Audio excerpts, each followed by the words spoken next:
মন্ত্রী, এমপি বা নেতাদের সন্ধান পাওয়া যাচ্ছে না। তাদের অনেকে দেশের বাইরে পালিয়ে গেছেন, কেউ কেউ আত্মগোপনে রয়েছেন এবং তাদের কেউ কেউ সেনা হেফাজতে থাকতে পারেন বলে ধারণা রয়েছে।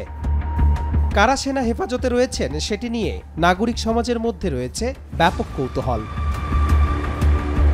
বাংলাদেশে শেখ হাসিনা সরকারের পতনের পর তার সরকারের মন্ত্রী, এমপি থেকে শুরু করে অনেকেই আত্মগোপনে চলে যান।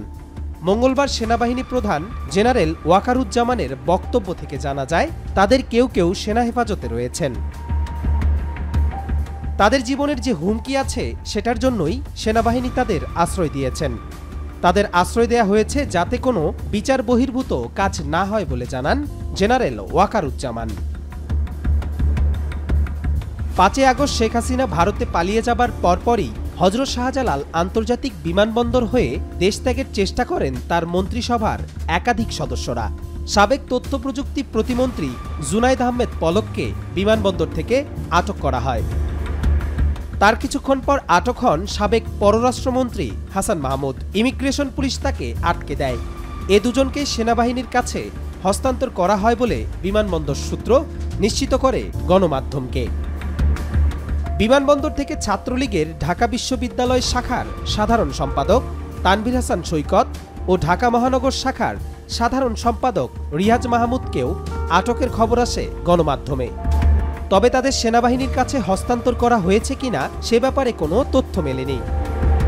স্থানীয় গণমাধ্যম সূত্রে জানা যায়, গত শুক্রবার চট্টগ্রামের সাবেক সংসদ সদস্য এম এ লতিফ বিএনপি নেতাকর্মীদের তোপের মুখে পড়লে তাকেও হেফাজতে নেয় সেনাবাহিনী।